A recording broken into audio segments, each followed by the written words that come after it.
If you have just tuned in, this is KDNK. You're listening to Express Yourself. I'm Amy Kimberly, and I'm here with Pam Rosenthal, who, how many bands do you play in, my dear? It depends on how you count it, but probably 5 or 6. That's great. But we are here to talk about the Queen Bees. Yes. You joined them. Has it been a year and a half now? 2 years? Almost 2 years. Yeah. Woo! It's been, what a ride. What a great group. Oh, you guys sound so good. There's 5 of you. Now there is 5. So there were 3, and they had another member, Suzanne Nadeau Porter, and then she had to leave, and then I joined them, and I've been there just right at 2 years, and now Suzanne is rejoining. Oh, wow. Yes, and Amy, you got one of the sneak previews at the Palisade Market. That was actually one of her audition days. Oh. To see if it was really still a fit, and does she want to come back, and do we want her to come back? And she dropped in on that experience. No rehearsal whatsoever, no charts whatsoever, and you heard her. Yeah. Crazy, right? Oh, it's so great. She's so good. Amazing. It's just an amazing fiddle player and a sweetest person, and the Bees couldn't be more thrilled to have her. But she was already booked. She's a very sought-after musician. She plays up in Aspen a lot. So we had to just sort of slowly, she's played a few shows with us over the summer. And this Steve's Guitar show coming up October 6th will be her first official Queen Bees outing as a new bee. Wow. Well, that's fantastic. And we are going to get to this event in a minute. But let's first just talk about the music of the Queen Bees. Yeah. How would you describe it? It's very eclectic. Joey Ball, Portia Rogers, and Andrea Ware were the original 3 Queen Bees. And they are the most amazing, beautiful harmony singers ever. How some singers, the blend of voices come together and it's just magical. And that's them. So their original impulse when they first started was to emulate the, what do they call it? The Dolly Parton, Emmylou, and Linda Ronstadt. Yeah. So they were doing those things, and so it was a lot of cover material, but really artfully done in a new way that really, showcases their harmonies. Mm-hmm. And so since then, when I joined, and just as just as the band got stronger and tighter, there was a little more of a desire to bring in a little more focus on the musical element as well. To match. We're trying to bring the music up to match those beautiful voices, and hence the addition of Suzanne. And so now we, as a 5-piece, I feel like we've really come into our own with this amazing vocal group backed by incredible musicians. And I'm super proud to be part of it. It's amazing. So you girls are hot and hotter every time I see you. When we have new songs. So they always, until I joined them, they just primarily did cover music, and they hadn't written anything. Each one had written their own songs in different groups, but they hadn't brought them. So over the last 2 years, somebody would bring a song to the group, and then we would kind of rewrite it together. So there's 8 original tunes. They will all be, I have to tell you the recording story. Last spring, we engaged Ralph Pitt at Steve's Guitars to record us. And so we went into Steve's Guitars, and we wanted to be very live. So we did a live recording, got 8 original songs in the can, plus 4 other songs, 2 old traditionals and 2 covers that we want to get rights for. So 12 songs, did it. And before we could really get it all finished and mixed, life took over. Several things got in our way, roadblocks. They're boring, so I won't tell you. And then summer happened, and they're still in the can. Oh. They have not been released. They've been mostly mixed. So I do plan to share a little snippet, and one of the songs that I feel like there's several on here that I think are definitely shareable. Well, wow! Could we hear one now? Do you want to do that? Let's do it now.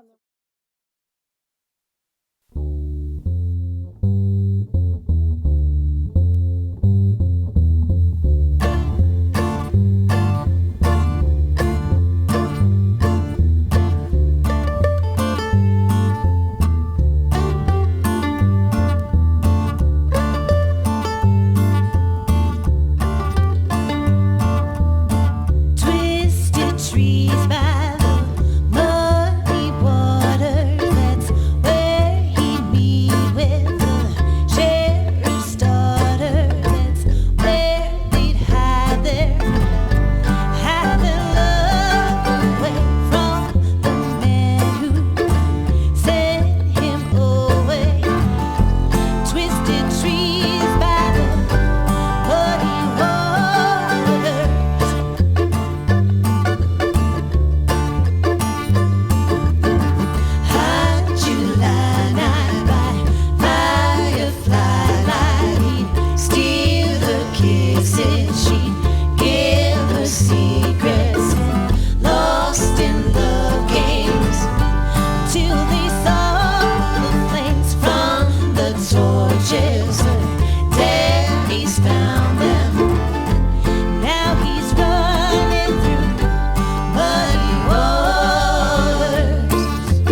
watching her mama's crying, and he is dying, and he is dying, dying to run away, but the shotguns are blocking the way. Now he's stuck in muddy waters.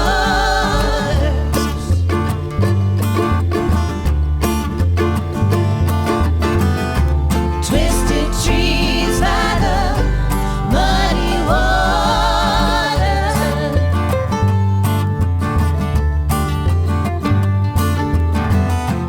That's the story of muddy water.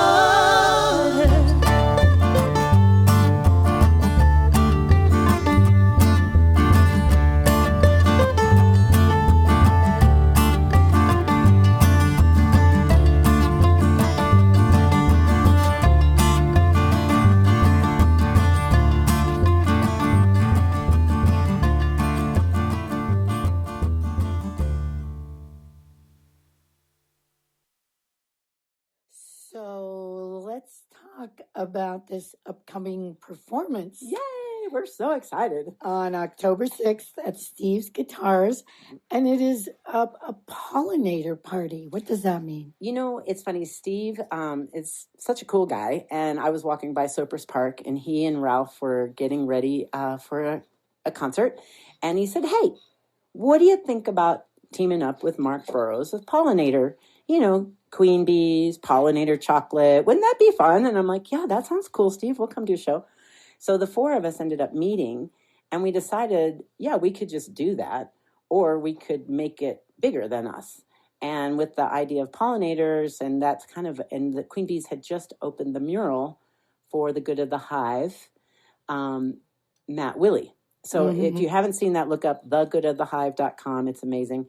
So we had just been a part of this amazing event where this man spoke so eloquently about how pollinators are so important to our health, global health, and also how the beehive and the way bees interact with each other is a really good social model, because bees consider themselves part of community. They don't think individually. And couldn't we use some of that?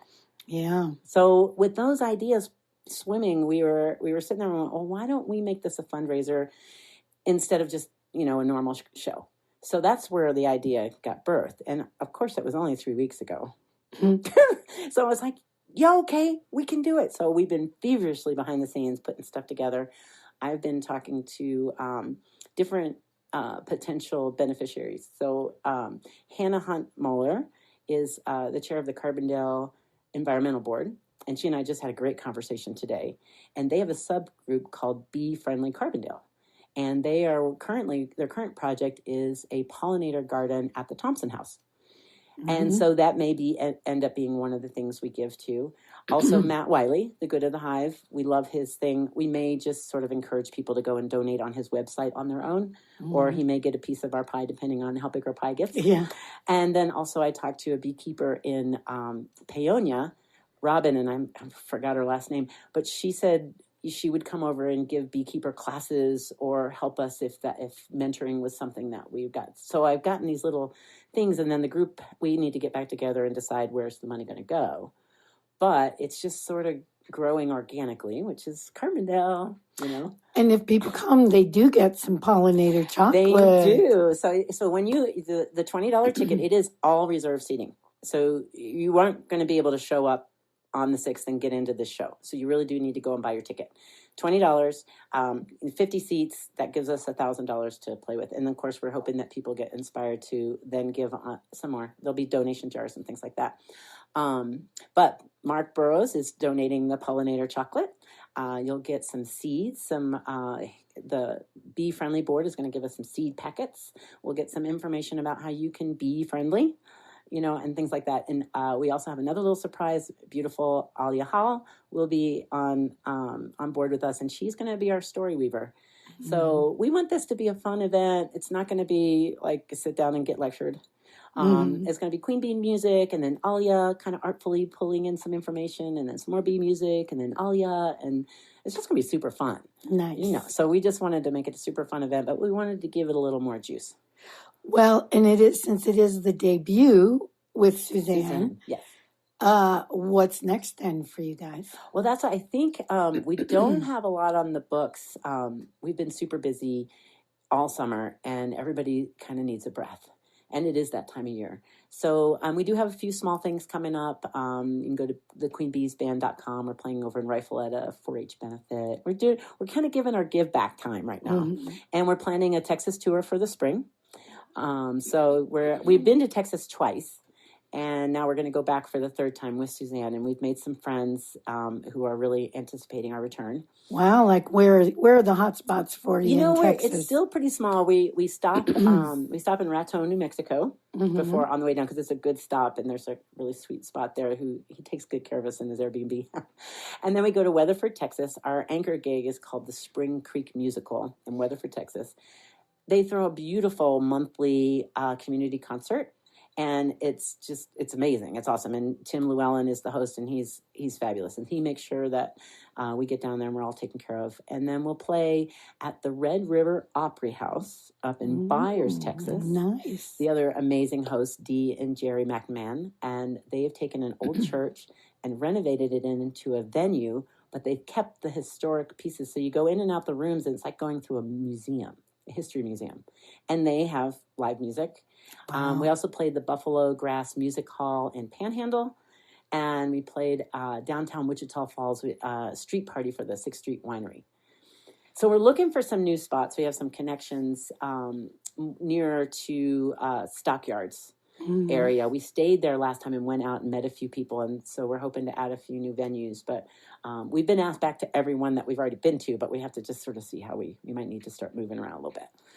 But we'll go for about 10 days, and then come back, and super fun. The first 2 trips were just kind of testing to see if we could do that sort of thing, and it's really fun. Well, how's your bus running? My I'm sure bus you is guys going. go out in the nice big cushy, bus. We have the Sprinter van, which actually unfortunately isn't big enough anymore. Wow. But Portia and Lester bought a conversion van as well. Oh, so now good. we'll have 2 vans, and we'll entourage our way down there. And we're and the hosts. Oh my God, Texas people! They go out of their way. They feed us. They house us. They want us to come over and hang out in their porches, and it's really beautiful. That's good. Just don't get pregnant down there, okay? I'm past that, Aim. Well, that is fabulous. If people wanted to find out more about Queen Bees, it's Queen Bees Music. The Queen Bees Band. That's very important. Well, there's a lot of Queen Bee stuff out there. Yeah. So we are hard to find. So it has to be thequeenbeesband.com or The Queen Bees Band on social, on Instagram and Facebook, and thequeenbeesband at Gmail will get us. So. And this Saturday is also, they're going to do some live recording. Or no, it's not this Saturday, it's the 6th. Yeah, Friday. It's First Friday, It's too. First Friday. It's going to be a big First Friday. Yeah. We are going to be recording the event. So it will be reserved seating. We're asking everybody to get there on time. We're going to close the door. We're going to make a really nice live recording. And hopefully we'll be able to be offering that out shortly after the event as our first release. And where do they get tickets? You can get tickets at stevesguitars.net. It's an Eventbrite, so you can go to Eventbrite and look up Pollen Party in Carbondale. It'll come up, or you can go to stevesguitars.net, and the ticket link is there. There's already 12 of 50 sold, and we haven't put the word out yet. So all right. It will go quickly, Word so it here jump first, on there. people. That's right. We got our tickets, and I hope...